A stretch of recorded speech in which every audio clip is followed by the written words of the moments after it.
네, 안녕하세요, 여러분. 오늘은 선거 이슈 공약 및 매니페스토가 유권자의 투표 결정에 미치는 영향이라는 주제로 함께 얘기를 해보도록 하겠습니다. 네, 오늘 얘기할 주제는 크게 다음 세 가지인데요. 첫 번째로는 정당들이 제시한 매니페스토들에 대해서 유권자들이 실제로 그 매니페스토가 서로 다른지를 인식하고 있는지, 두 번째로는 유권자가 정당 또는 후보자가 제시하고 있는 정책에 대해서 어떤 경로로 인지하게 되는지, 그리고 마지막으로는 매니페스토 운동의 역할과 한계, 그리고 정책 선거를 활성화하기 위해서 어떠한 방안이 필요한지, 이렇게 세 가지를 얘기를 해보도록 하겠습니다. 자, 혹시 여러분 매니페스토가 뭔지 아세요? 네, 제가 매니페스토를 처음 들었던 거는 제가 학생회장 후보를 나갔을 때 그때 당시에 매니페스토 운동에 대해서 들어봤는데, 어떤 선거에 임을 할 때 자신이 선거를 이행하는 공약이라던가 그거를 실현 가능성에 대해서 매니페스토라는 좀 인식이 있었던 것 같습니다.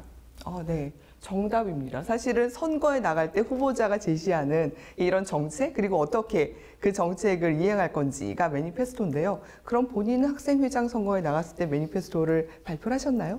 네, 저는 학교에서 가장 큰 문제가 급식 문제였었는데 그 급식 문제를 가장 크게 해결하고 싶어서 나가게 되었고, 이제 제가 선거에서 당선이 되자마자 바로 급식 문제를 해결하게 되어서 저는 매니페스토를 지켰다고 생각을 했습니다.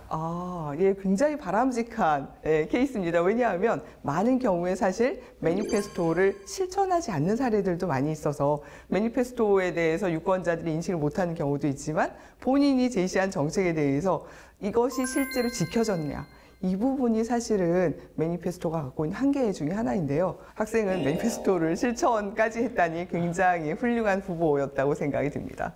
우리나라 같은 경우는 각 정당이 선거에 앞서서 자신들이 추구하는 정책 목표, 그리고 또 이행 방법 등을 제시한 정책 공약서를 제출하도록 되어 있습니다.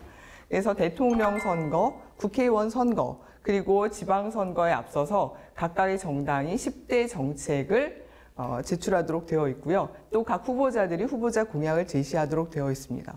혹시 여러분 이 각 정당이 제시한 10대 정책이라든가 또는 후보자 공약을 실제 선거에서 보신 분이 계세요?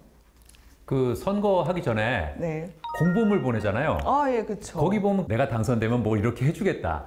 그런 것들이 기억에 남는데, 사실 그게 얼마나 실천이 됐는지는 시간이 지난 다음에 보니까 잘 모르겠더라고요.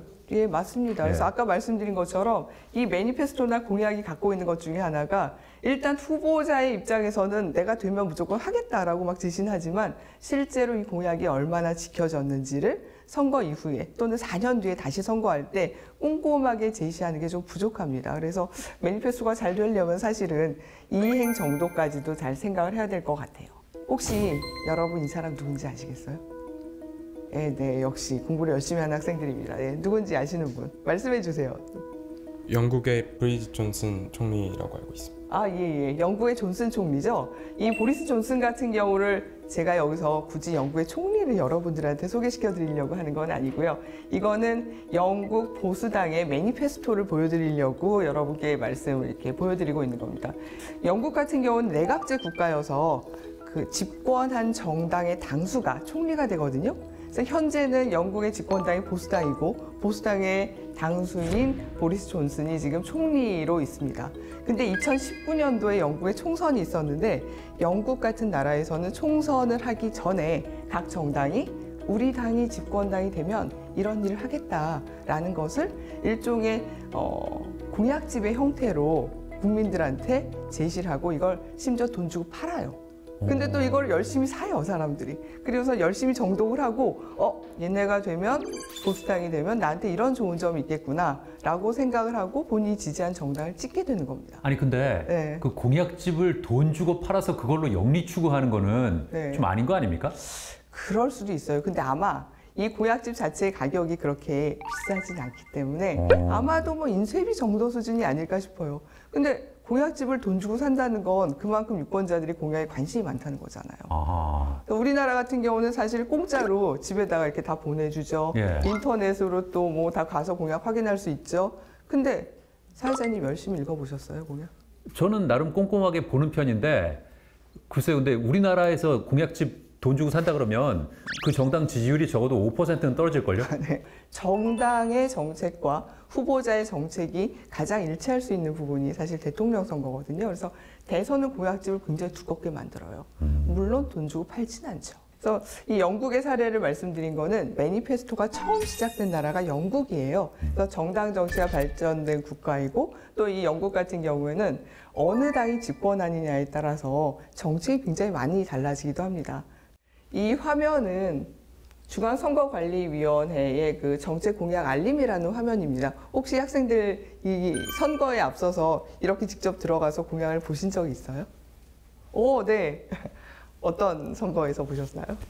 작년 총선 때 관심이 있어서 좀 들어가서 확인했던 기억이 있습니다. 아, 네. 실제로 보니까 어떻게 잘 돼 있던가요?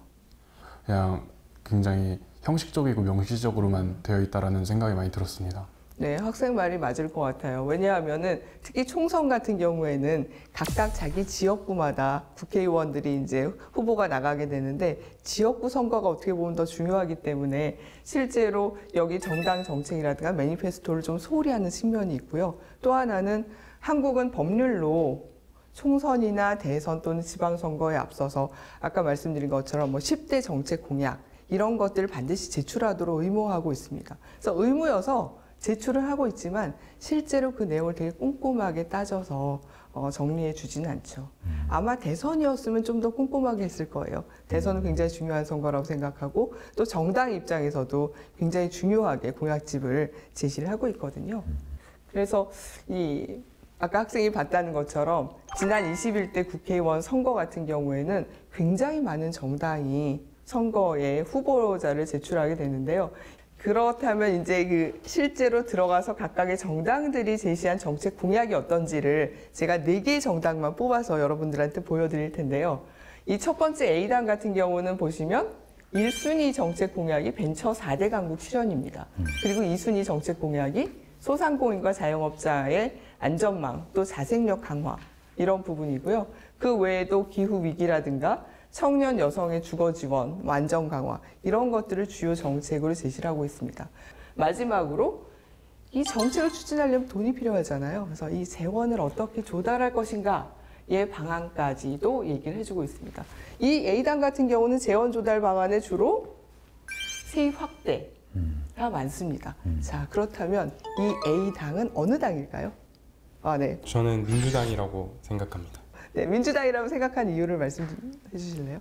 대부분의 그 진보 정당 같은 경우에 저렇게 재원 조달 방안에서 재정 지출을 개혁하거나 또는 세입을 확대하는 방법으로 재원 조달 방안을 마련한 것으로 알고 있습니다.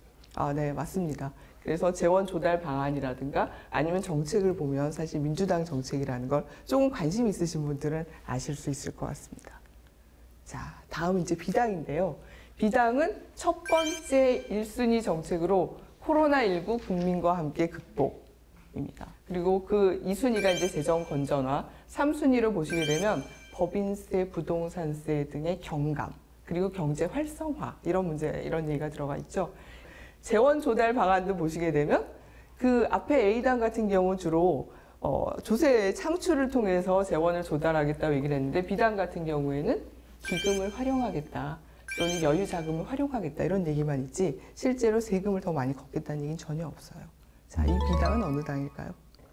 보수당인 미래통합당의 예. 공약이라고 생각이 됩니다. 예, 맞습니다. 실제로 이렇게 공약만 봤는데도 이게 어느 정당이겠다라는 게 보이잖아요. 그래서 어떤 면에서는 우리나라의 정당이 지금 진보와 보수 정당의 색깔이 기본적으로는 있다. 그리고 그것이 정책 공약으로 보여진다라는 점에서는 긍정적이라고 얘기할 수 있을 것 같습니다.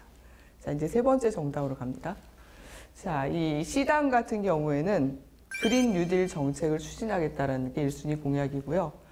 2순위로 청년 기초 자산제 도입, 3순위가 요즘 핫한 부동산 투기 근절과 서민 주거 안정, 그리고 뭐 4순위에 가면 이제 교육 문제라든가 5순위의 노동 기본권 보장 이러한 것들을 얘기를 하고 있습니다.